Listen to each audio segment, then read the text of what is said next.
내 집 마련을 향한 부동산 길라잡이 부동산 가이드 진행의 강주리입니다. 4월을 이제 전국에서 4만 7천여 가구 분양이 쏟아질 예정입니다. 지방선거를 앞두고 건설사들이 이제 물량을 좀 서둘러 내놓는 밀어내기 양상인데요. 공급 확대 신호로 볼 수 있을지 아니면 이제 단기 물량 부담으로 볼지 시장의 해석도 엇갈리고 있습니다. 4월의 분양 러시 과연 내 집 마련의 기회가 될 수 있을지 아니면 선거 전 마지막 공급 신호일까요? 여러분들의 궁금증들 저희가 지금 또 바로 해결해 드리도록 하겠습니다. 방송 보시다가 부동산 관련해서 나에게 맞는 맞춤형 전략 필요하시다면 저희 전화 문자 활짝 열어놓고 여러분들 기다리고 있으니까요. 지금 바로 연락 주시기 바랄게요. 02-2638-3963번, 서울 전화 02-2638-3963번으로 전화 주시거나 또는 건당 100원의 유료 문자죠. 샵 3989번으로 궁금하신 내용 적어서 지금부터 보내주시기 바랍니다. 자, 그럼 부동산 가이드 오늘도 힘차게 출발하시죠.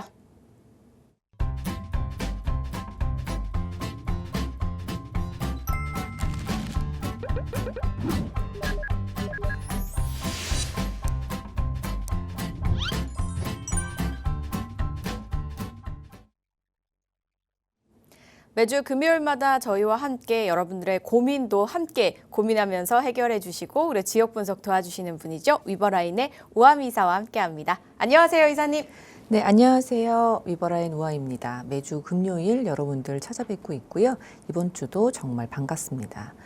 네, 이 어느 때보다도 최근에 이 부동산 시장 굉장히 어수선한 느낌입니다. 우리 최근에 부동산 관련된 그런 뉴스들을 보더라도 강남 집값 몇 억씩 떨어지고 있다라는 기사도 볼 수 있고 또 전세 매물 대단지인데도 불구하고 씨가 말랐다 이런 내용들도 있습니다. 그리고 또 전세가 굉장히 오를 것 같다라는 그런 이제 나중에 대한 그런 불안감도 있고 또 월세 많이 오를 것 같다라는 또 불안감도 있습니다. 그리고 또 강남은 떨어진다라는 기사가 나오지만 이 서울의 외곽 지역들 특히 수도권 계속 상승세를 유지하고 있고요. 지금 이제 실거주 목적으로 해서 집을 사는 사람들의 이 수요들, 무주택자들이 또 사기 때문에 아주 비싼 강남보다는 좀 수도권 혹은 이제 서울의 외곽 위주로 거래가 많이 되면서 좀 상승세를 이어지고 있는 그런 모습입니다. 또 한편에서는 5월 9일이 지나면 과연 이 부동산 어떻게 변할 것인지, 급등할 것인지, 매물이 없을 것인지, 전세, 월세 시장에 대한 그런 불안감도 굉장히 많아 있는 걸로 보여지고 있습니다. 거기다가 또 보유세가 또 얼마큼 오를 것인가 굉장히 불안해 하시는 분들이 많이 있는 것 같습니다. 그래서 여러 가지 불안한 시장 상황이신데요. 많은 고민들이 있으실 것 같고요. 그렇기 때문에 오늘은 강의를 하나 또 준비를 했습니다. 그래서 부동산 세금, 네, 너무나 많은 그런 세금에 대한 납세자 입장에서는 불안한 그런 시기인데요. 세금에 대해서 확실하게 좀 짚을 거는 짚고 그리고 또 이 세계 이 다른 나라들과 비교해서도 우리나라의 세금 특징을 좀 짚어본다면 앞으로의 또 세금에 대한 그런 불안감도 좀 없어질 거라고 생각이 듭니다. 그래서 오늘은 그거에 대한 강의하고요. 또 부동산 관련해서 상담도 진행하니까요. 궁금한 거 있으신 분들은 전화 주시면 감사하겠습니다. 네, 전반적으로 부동산 시장이 좀 어수선한 느낌이죠. 한마디로 이제 불확실성을 띠고 있기 때문에 많은 분들이 혼란을 좀 가지고 계신 그런 상황입니다. 앞으로 이제 어떻게 될지 저희 모두가 정확하게 예측은 할 수 없지만 미리 좀 대비를 탄탄하게 해놓는다면 잘 헤쳐나갈 수 있지 않을까 싶거든요. 계획 잘 세워보시면 좋겠죠. 그래서 지금 내가 가지고 있는 포트폴리오, 그동안 만들었던 포트폴리오와 앞으로 어떻게 해야 될지 또 이런 이야기들 나눠보고 싶으시다면 오프라인 자리 한번 활용해 보시면 좋겠습니다. 어떤 자리죠, 이사님? 네, 1대1 상담 진행하고 있습니다. 이 부동산에서 내가 투자를 하고 싶으신 분들. 네, 근데 지금 부동산, 즉 이제 집과 관련된 그런 부동산을 산다고 하면 무주택자여야 되고 또 실거주도 해야 되고 아파트는 그런 부분들이 있기 때문에 내가 미리 집을 사놓는다거나 아니면은 지금 미리 집을 사놓는다거나 아니면은 자녀에게 사준다거나 이런 부분들이 굉장히 불편합니다. 그래서 지금 이 재개발에 대한 그런 움직임도 굉장히 활발하게 진행이 되고 있기 때문에 그런 부분 관심 많으신 분들 많을 텐데요. 금액대별로 해서 실제로 내가 어디에 어떻게 투자를 해야 되는지 1대1 자세한 상담이 가능합니다. 그래서 1억대부터 4억대까지 투자 지역들 그런 부분들 상세하게 상담이 가능하니까요. 방송에서는 자세하게 할 수 없는 그런 부분들 1대1 상담 신청 주시면 감사하겠습니다. 자세한 이야기 나누고 싶으신 분들 꼭 한번 활용해 보시기 바랄게요. 문의사항은요. 02-1638-3963번과 샵 3989번으로 많이 연락 주시기 바라겠습니다. 자, 그럼 저희는요. 먼저 강의 이야기부터 한번 들어볼게요. 앞서서 예고해 주신 대로 세금 이야기 또 준비해 주셨다고 하셨거든요. 세금은 항상 어려운 것 같은데 부동산에선 너무나도 복잡한 것 같아요. 조금이라도 좀 쉽게 알 수 있을까? 알 수 있는 방법이 있을지 너무나도 궁금합니다. 이사님. 어떤 내용 준비해 주셨을까요? 네, 뭐 세금 얘기들 계속 나오고 있습니다. 뭐 다주택자에 대한 지금 양도소득세의 중과 유예도 5월 9일이면은 이제 폐지가 돼서 중과가 본격적으로 시행될 것이고요. 또 보유세에 대한 얘기도 굉장히 많이 나오고 있는데 얘기들만 많이 나오고 있고 확실하게 딱 결정되어진 것들이 없기 때문에 정말 많은 분들이 불안해하고 계십니다. 그래서 이 한국의 세금에 대해서 특히 부동산에 관련된 그런 세금에 대해서 진짜로 우리나라 세금이 어마무시하게 잘못된 것인지 그러한 부분들 좀 이제 살펴볼 필요가 있다고 보고요. 또 뉴스에서 이제 간간히 나오는 거 보면 뭐 거래세는 우리나라가 좀 높지만 뭐 보유세는 낮다 뭐 이러한 얘기들도 많이 나오고 있는데 사실 이 세금 하나 가지고 다른 나라랑 비교하기는 참 힘듭니다. 근데 이 세금도 이제 밸런스가 맞아야 되는 그런 부분들도 있고 하다 보니 그러한 부분들 좀 파헤쳐 보면서 좀 팩트 체크는 하고 가면 좀 이해도가 있으면 또 나중에 대비하기가 좋을 거라고 생각이 들어서 준비를 해봤습니다. 예, 일단 부동산 세금, 예, 한국의 부동산 세금 정말 뭐가 문제길래 계속 이렇게 뉴스에도 나오고 뭐 이렇게 하자 저렇게 하자 뭐 이런 얘기들이 나오는지 일단은 알고 가야 할 것 같고요. 그리고 또 우리나라의 보유세는 뭐 저렴하다 뭐 이런 얘기들도 있는데 다른 나라들은 그러면은 이 부동산 관련된 세금들이 어떤지 좀 비교를 해가면서 간단하게 설명을 드리도록 하겠습니다.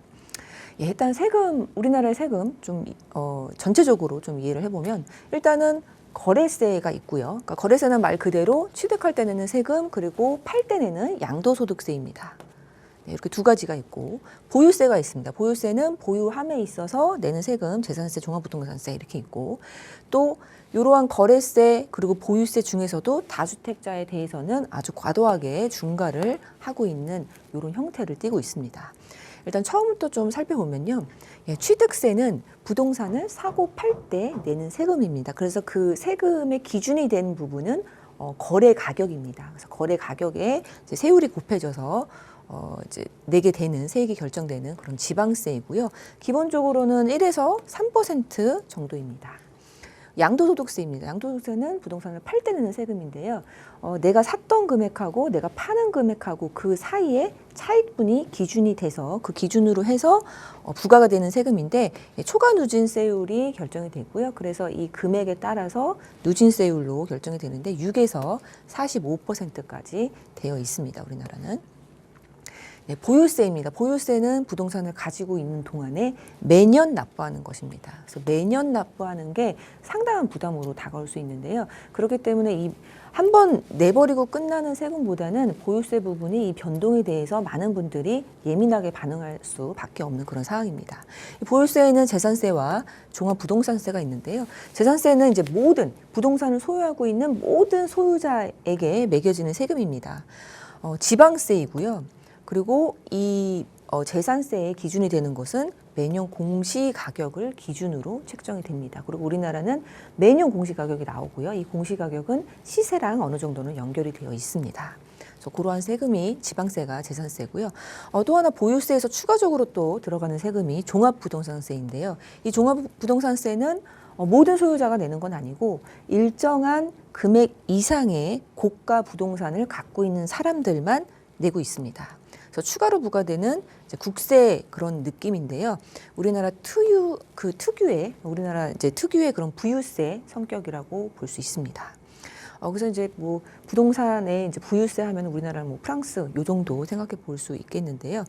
일단은 이 재산세 같은 경우에는 내가 이 재산을 갖고 있음에 있어서 요거를 유지할 때 또 이 지자체에서 해주는 그런 인프라 구성이라든지 또 받쳐주는 그런 부분에 있어서 내는 것으로 이제 생각해서 지방세, 지자체 내는 세금이라고 볼 수 있는데 또 종합부동산세는 어떤 일정한 고가 이상이기 때문에 나라에 내는 세금이라고 특정을 지을 수가 있겠습니다. 그리고 다주택자 중과는 이제 뭐 다른 어느 나라에서도 볼 수 없는 세금임은 이제 확실한 것 같은데요. 예, 다주택자 중과는 일단 취득세, 양도소득세, 종합부동산세의 중과가 되는 부분입니다. 다주택자라면. 그래서 취득세는 이제 최고 12%까지. 예, 그래서 기본세율의 4배 정도가 되는 거고요. 종부세도 최고 5%까지 예, 됩니다. 그래서 뭐 0.2에서 2.7%가 기본인데 이제 5%까지 이제 중과가 되는 부분을 볼 수 있고요.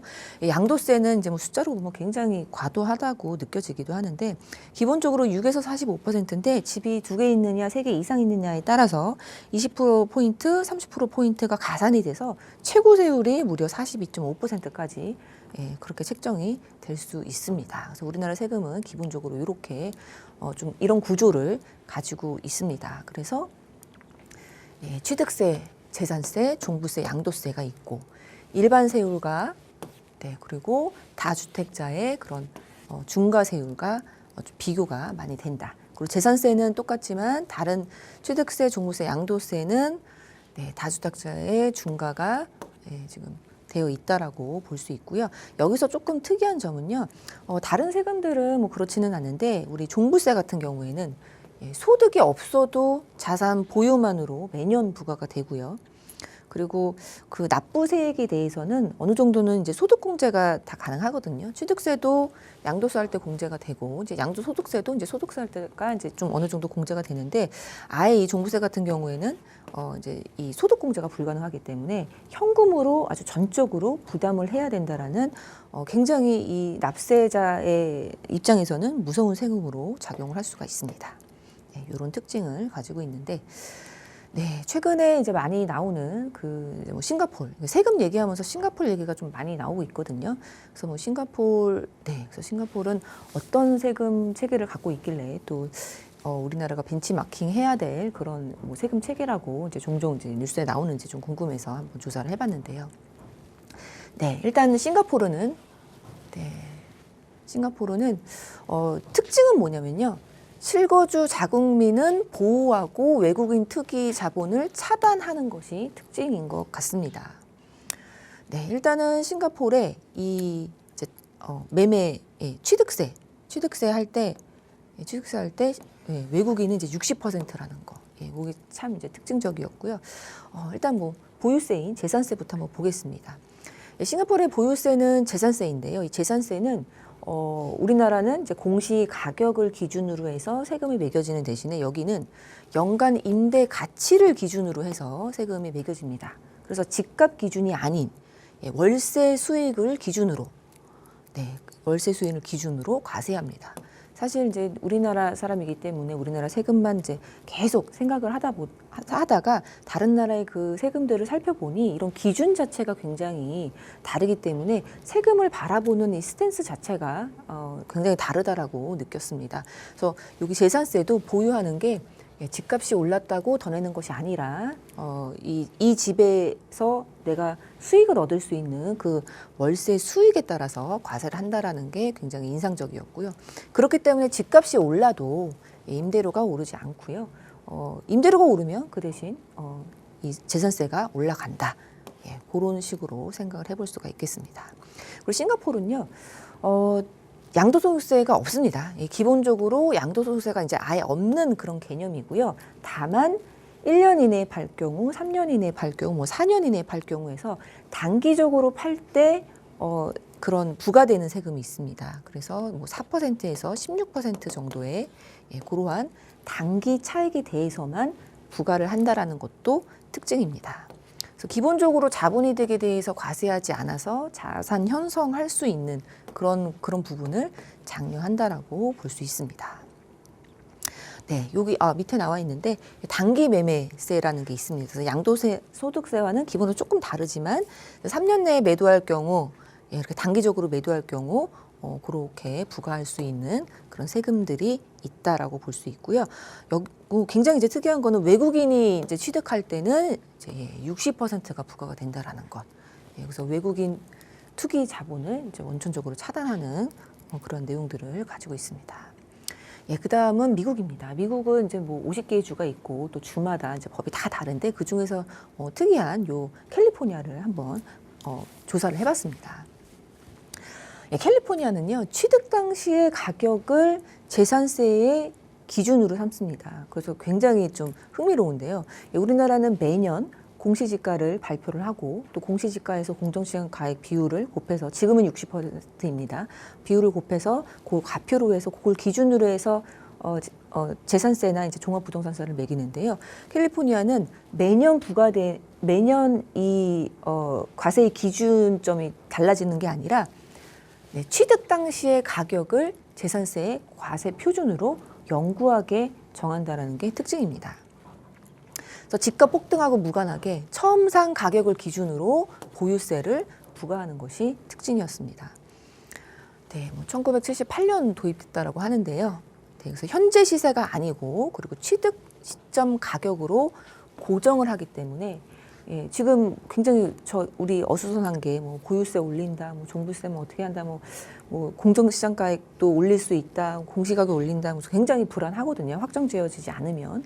근데 그런 부분이 없는 좀 안정적인 그런 세금 체계라고 볼 수 있겠고, 또 은퇴자 같은 경우에는 일단 뭐 내 집에 살고 있는데 내 집이 올랐다고 해서 소득이 늘어나는 것이 아니기 때문에 갑자기 보유세가 올라가면은 굉장히 부담스러울 수 있는데요. 그런 은퇴자가 세금 부담으로 집을 파는 일을 방지하는 그런 효과도 있다고 합니다.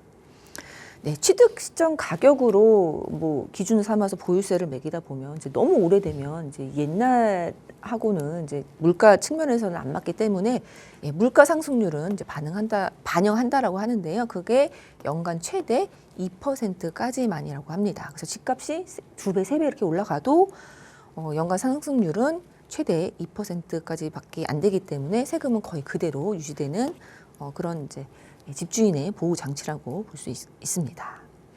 네, 그리고 양도세 비과세 부분은 이제 우리나라랑 좀 비슷하다라고 볼 수 있는데요. 2년 이상 실거주를 하면 부부 합산으로 뭐 50만 불 정도까지는 양도 차익이 비과세가 됩니다. 우리나라도 보면 이제 조정 대상 지역 내 같은 경우에 2년 이상 실거주를 하면 뭐 10여까지 비과세를 해주는 부분하고 좀 비슷하다라고 볼 수 있습니다. 그런데 이제 미국은 다주택자의 중과세 개념은 없습니다. 네. 그 다음은 영국으로 가보도록 하겠습니다. 영국의 그 세금도 조사하면서 굉장히 흥미로웠던 점이 있는데요. 일단은 영국은요, 이 재산세를 집주인이 내는 게 아니라 세입자가 냅니다. 왜냐하면은 세입자가 거기 살면서 지자체에서 그 제공되는 그런 인프라를 다 사용하는 거기 때문에 그런 개념으로 재산세는 세입자 혹은 뭐 집주인이라도 거주자가 납부하는 것이 원칙입니다.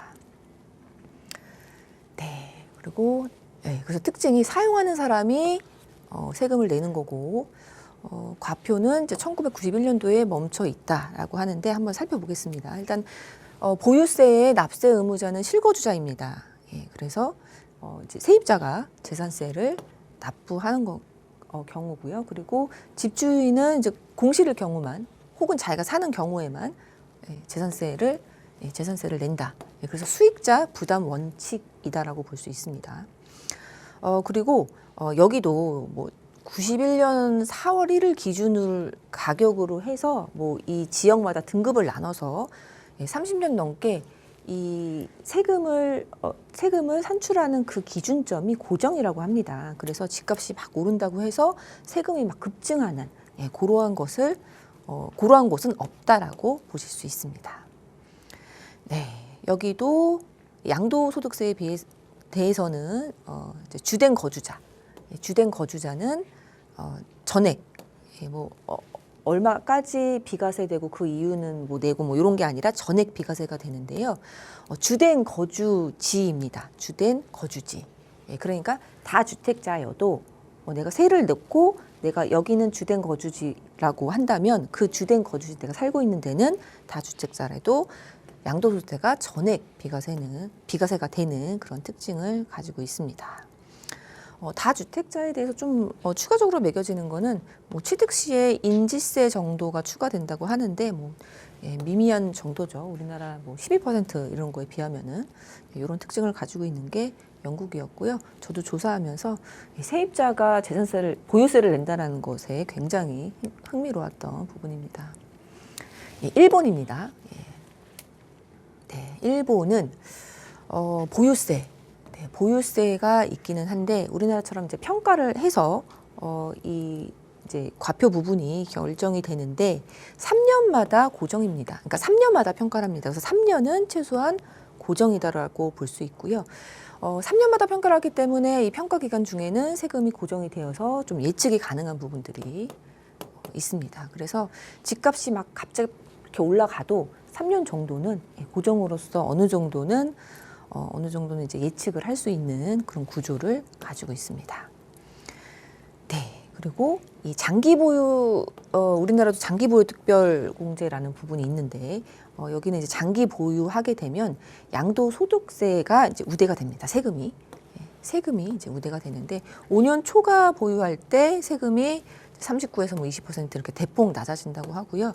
좀 단기 투자는 억제하고 장기적인 안정적인 보유를 장려하는 그런 부분이 있습니다.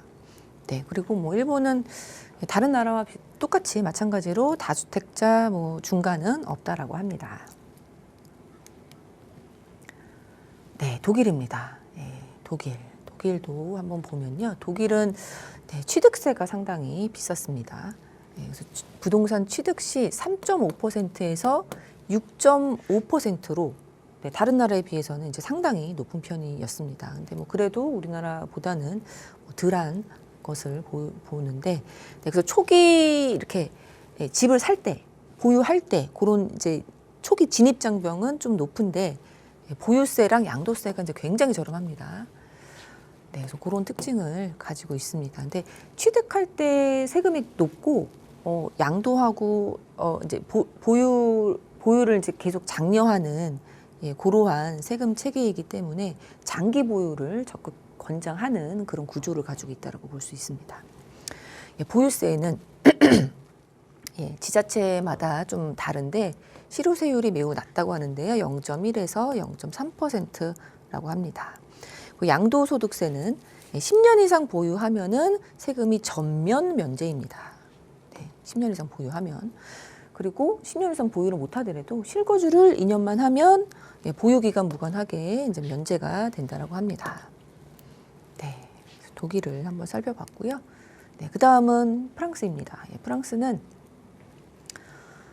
오래 가질수록 세금이 줄어드는 그런 체계를 가지고 있습니다. 그리고 독일과 마찬가지로 좀 취득하는 그런 단계에서 굉장히 높은 세율이 적용이 됩니다. 네, 우리나라도 마찬가지로 뭐 비슷하다고 볼 수 있는데 프랑스는 7에서 12%로 취득세가 굉장히 높습니다. 그래서 취득세가 이제 굉장히 높으면 사실 이렇게 높은 취득세를 주고 내가 샀는데 1년 내에 판다? 이런 거는 생각이 잘 안 들거든요. 그래서 이런 단기 투자, 그러니까 단기 투자, 뭐 단기 투기를 억제하는 그런 효과가 있다라고 볼 수 있습니다.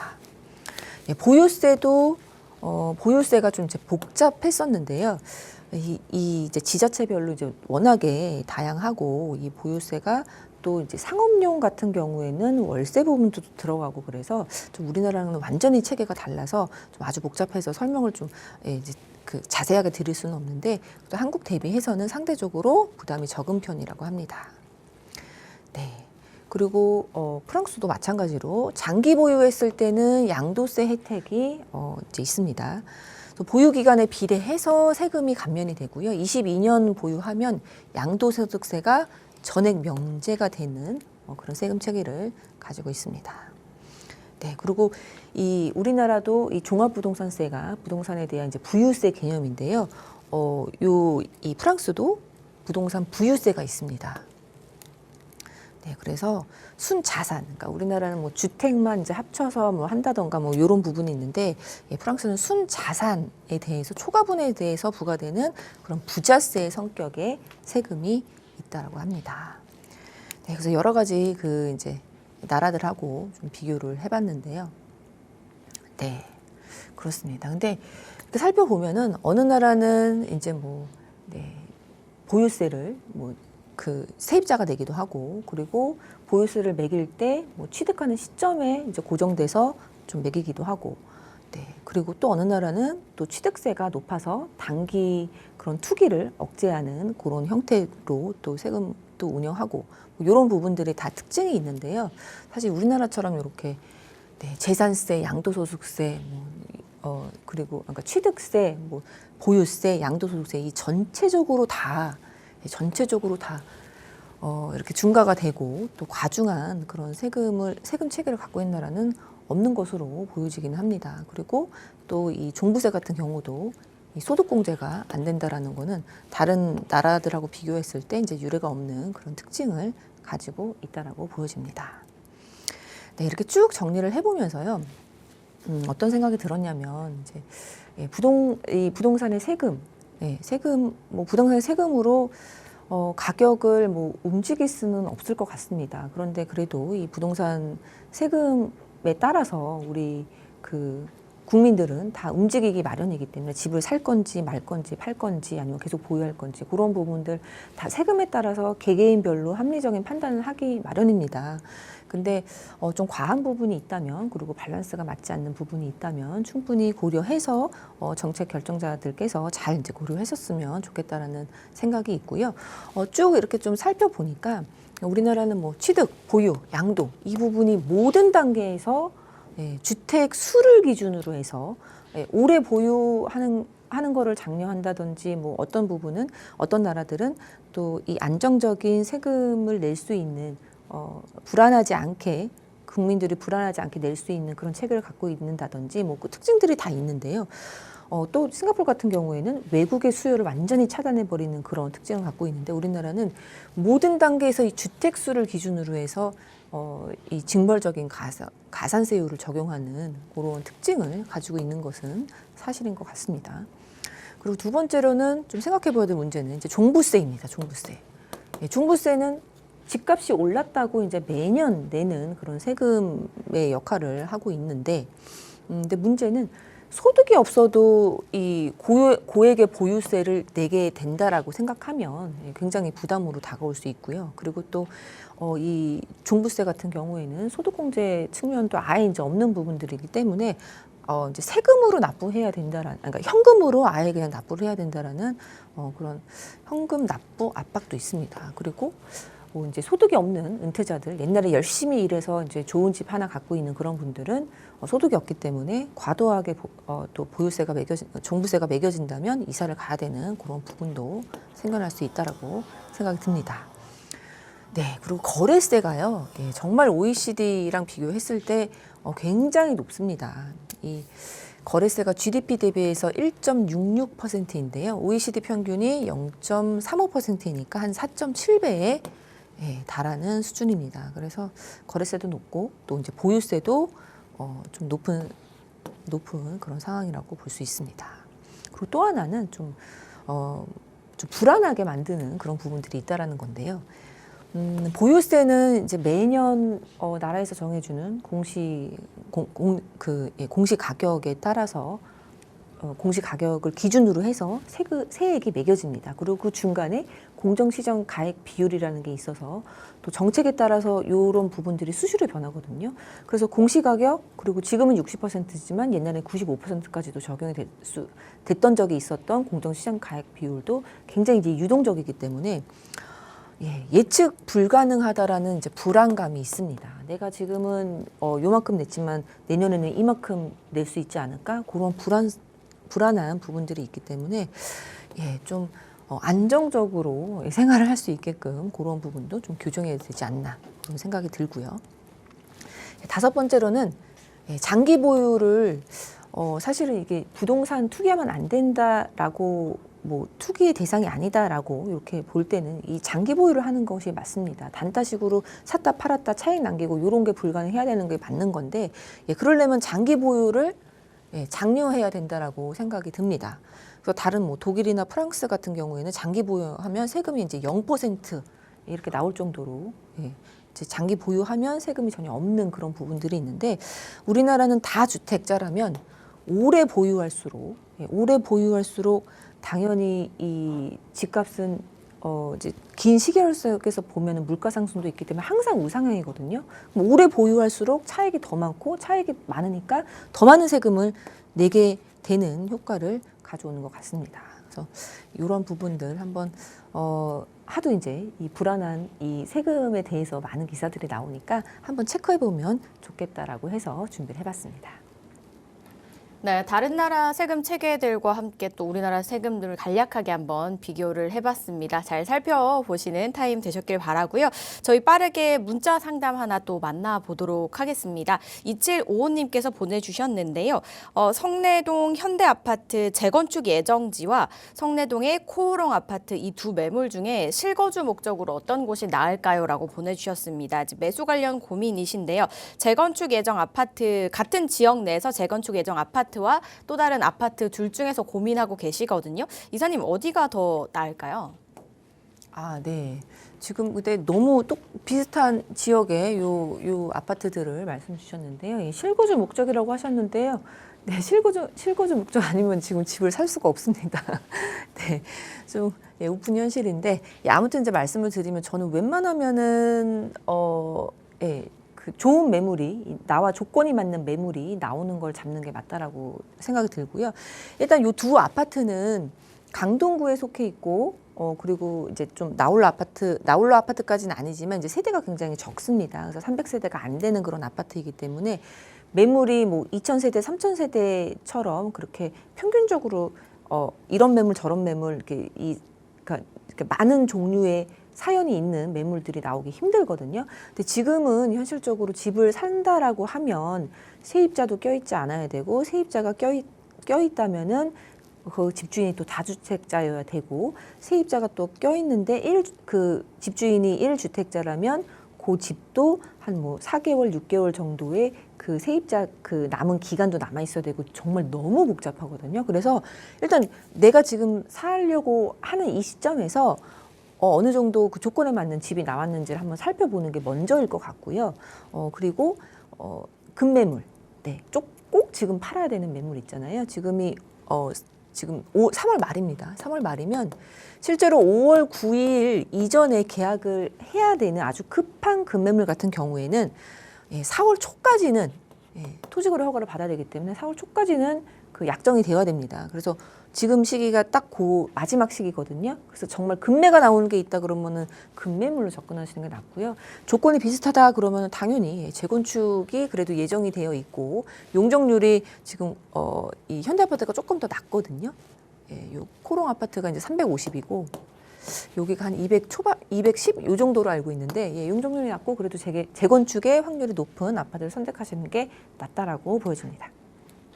네, 재건축 확률이 좀 높은 곳이 낫지 않을까라고 말씀을 주셨지만 그래도 시세나 이런 급매 부분 꼼꼼하게 체크해보시고 신중하게 결정 내려보시기 바라겠습니다. 상담 내용 도움되셨길 바랄게요. 저희 전화 문자 계속해서 열려 있으니까요. 아래 번호로 연락 주시면 되겠습니다. 빠르게 오늘 지역 분석 들어가 보도록 하겠습니다. 오늘 청량리역 일대 한번 분석을 들어가 볼 텐데요. 저희 첫 번째 키포인트부터 바로 넘어가 보도록 하겠습니다. 청량리 이제 역세권 활성화 사업이 어떻게 진행이 될 건지에 대해서 또 서울의 이제 지지를 열심히 받고 있는 이곳을 설명해 주신다고 하거든요. 첫 번째 키포인트는 역세권 활성화입니다. 뭐 교통과 업무의 중심지 뭐 가깝기도 하고 뭐 청량리는 교통이 앞으로 굉장히 원활하게 잘 크게 될 곳이잖아요. 이사님 한번 들어볼게요.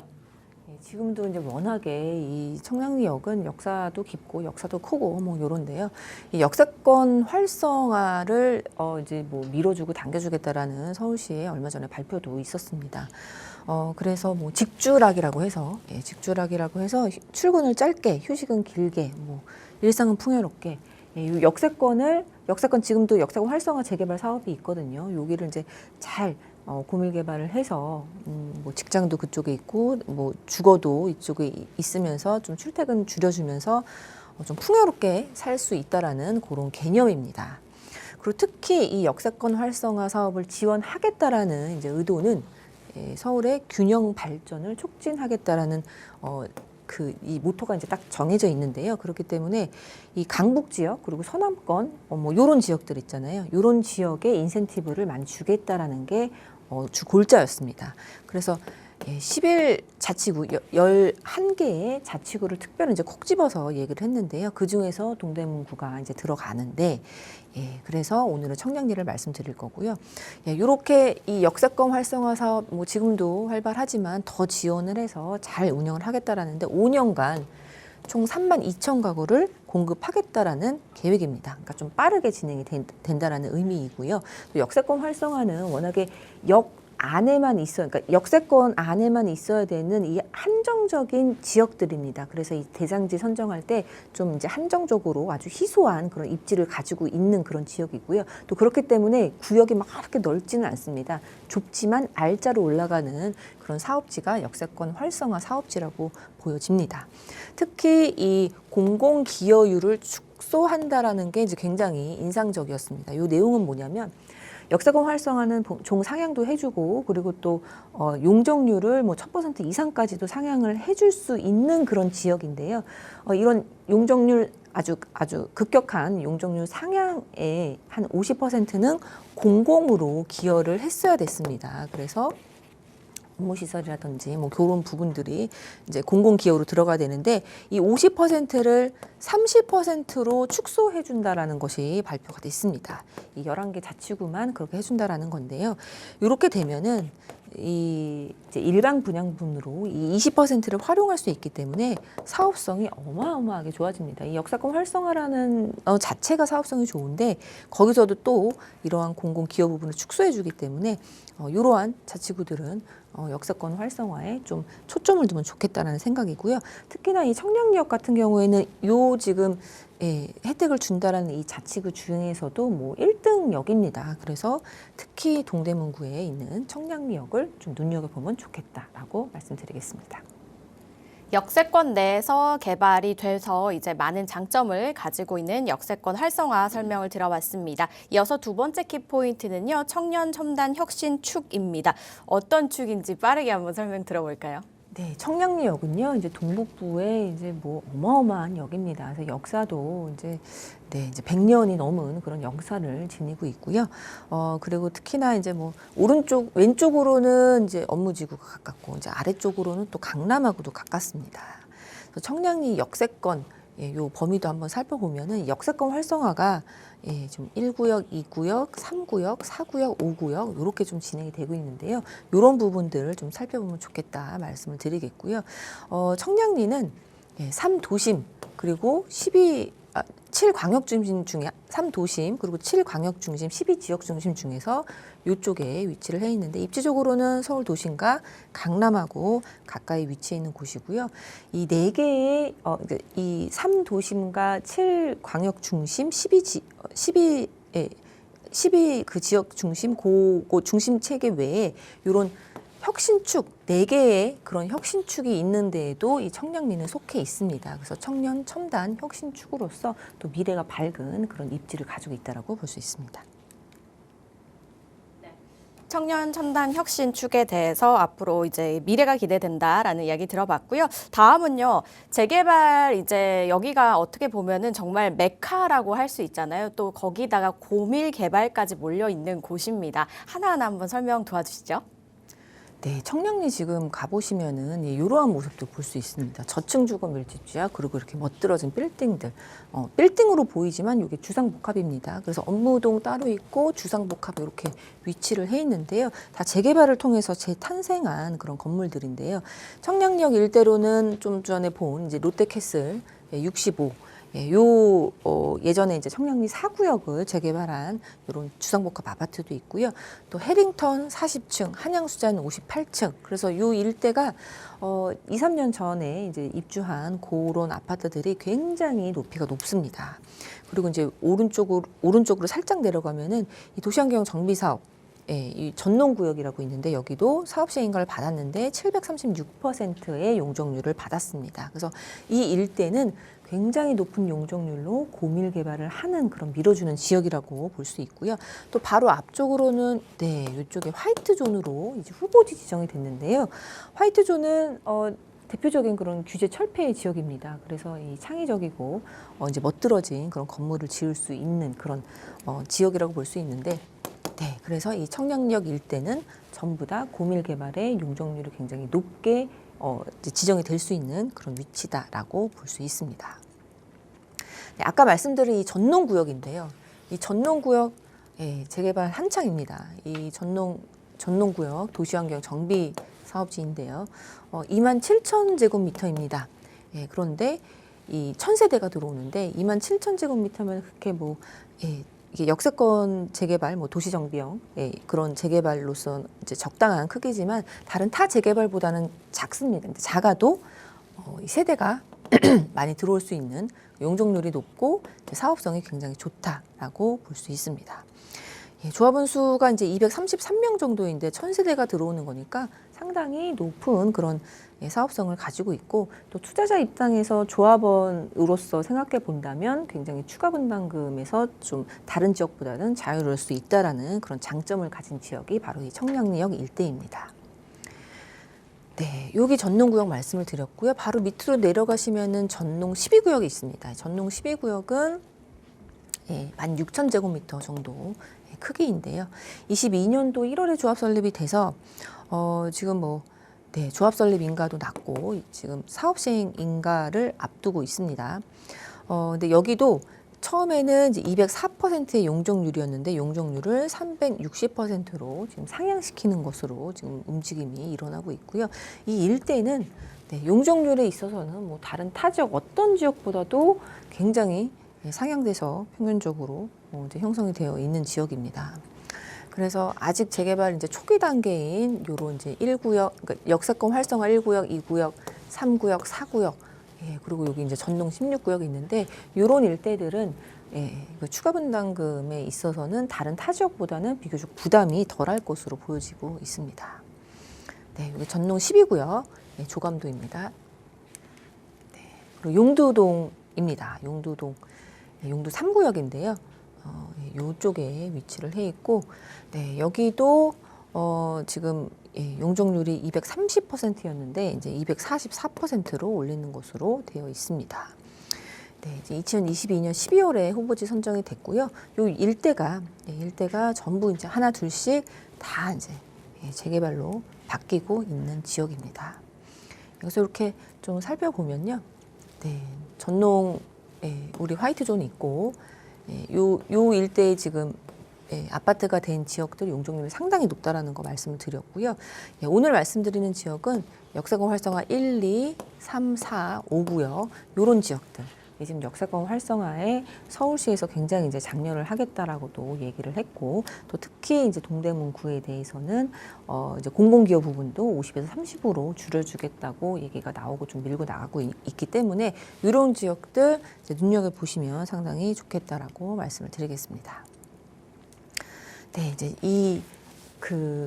전농동은 요 이제 초기 단계 말고도 굉장히 다 이제 재개발들이 진행이 많이 되어 있습니다. 그래서 이미 입주한 그런 지역들도 있고, 그리고 전농 9구역, 전농 8구역 이런 부분들은 또 이제 그 시공사가 선정이 됐거나 아니면 이제 통합시기도 통과가 된 그런 지역들인데요. 일단 전농 8구역 한번 살펴보면요, 여기에 이렇게 위치를 해 있습니다.